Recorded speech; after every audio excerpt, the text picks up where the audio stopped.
Hello, स्वागत है आपका एक और नए वीडियो में। आज हम पढ़ने वाले हैं सतीश भाग 2 कक्षा 10 के पहले अध्याय के काव्य खंड को।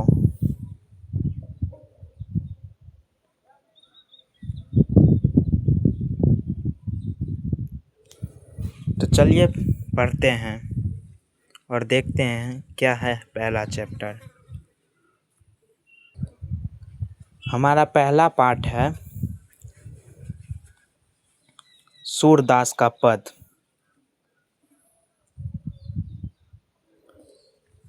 तो चलिए पढ़ते हैं सूरदास का पद। पहले पद में है, उधो तुम हो अति बरभागी, अपरस रहत सने तगाते।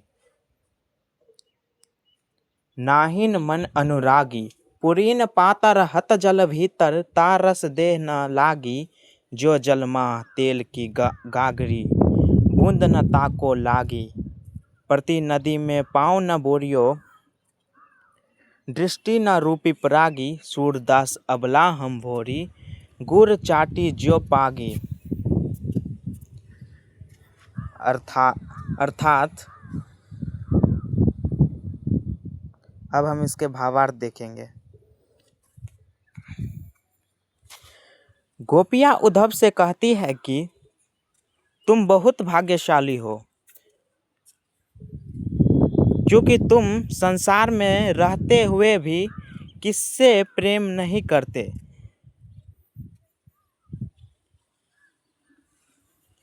जैसे कमल का पत्ता पानी में रहकर भी भीगता नहीं, और जैसे तेल से भरे घड़े पर पानी की बूंद नहीं ठहरती, वैसे ही तुम्हारा मन प्रेम से अछूता है।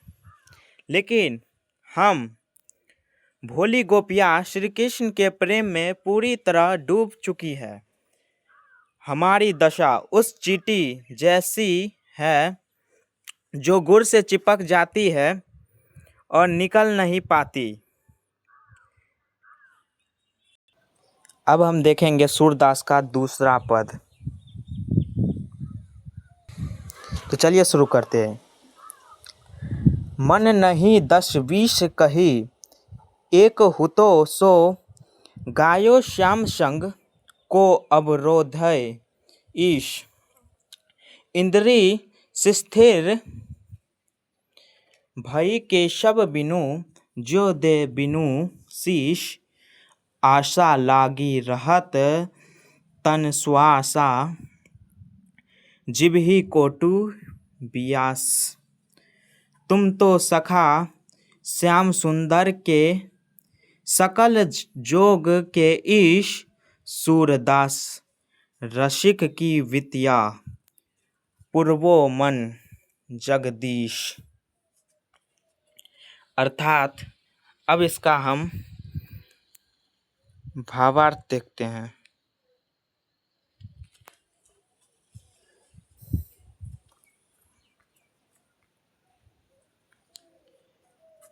गोपियाँ कहती है कि हमारा मन 10-20 नहीं है, हमारा तो केवल एक ही मन था, और वह भी श्री कृष्ण के साथ चला गया।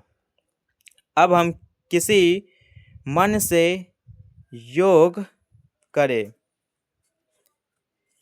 कृष्ण के बिना हमारी इंद्रियां शक्तिहीन हो गई है। जैसे सिर के बिना शरीर केवल कृष्ण से मिलने की आशा के सहारे हमारे प्राण चल रहे हैं, इसलिए हे उद्धव, तुम श्री कृष्ण के मित्र हो, उनसे हमारी विनती कहकर हमें उनसे मिलवा दो।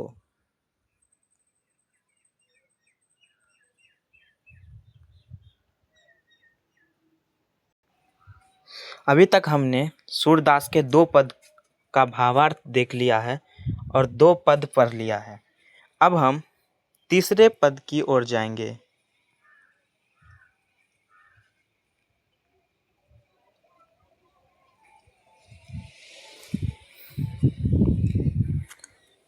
हमारो हरि हारिल की लकड़ी।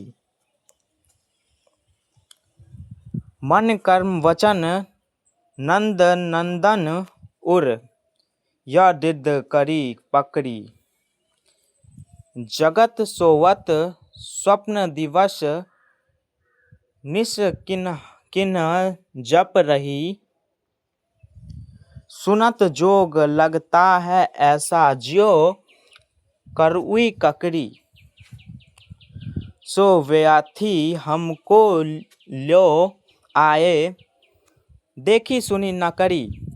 यह तो सुर तिन्ही लो सौंपो, जिनके मन चकरी। अर्थात अब हम इसका भावार्थ देखते हैं। गोपिया कहती है कि हमारे लिए श्री कृष्ण हारिल पक्षी की उस लकड़ी के समान है जिसे वह कभी नहीं छोड़ता। हमने मन वचन और कर्म से श्री कृष्ण को अपने हृदय में बसा लिया है। हम दिन रात जागते सोते और सपने में भी केवल कृष्ण का ही नाम लेते हैं। इसलिए तुम्हारा योग का उपदेश हमें कड़वी ककड़ी जैसी लगती है। यह योग का रोग उन लोगों को सिखाओ जिनका मन चंचल है।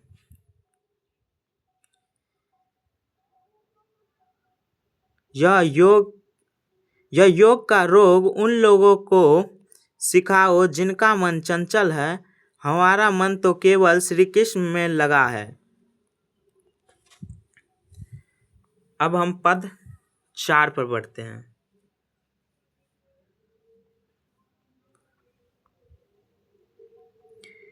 इस पद में गोपिया कृष्ण को कहती है, हरि है राजनीति पढ़ी आए, समझू बात कहत मधुकर के, समाचार सब पाए, एक अति चतुर बहुत ही पंडित, एक अति ही सयाने,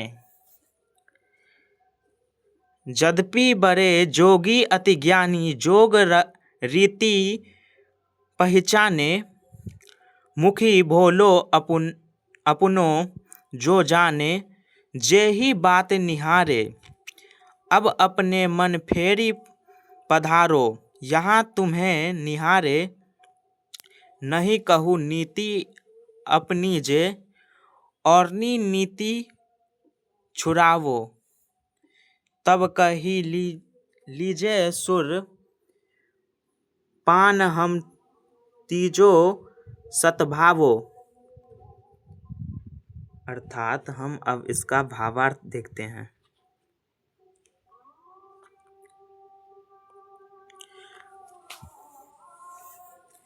गोपिया व्यंग करते हुए कहती है कि लगता है कृष्ण मथुरा जाकर राजनीति सीख आए हैं।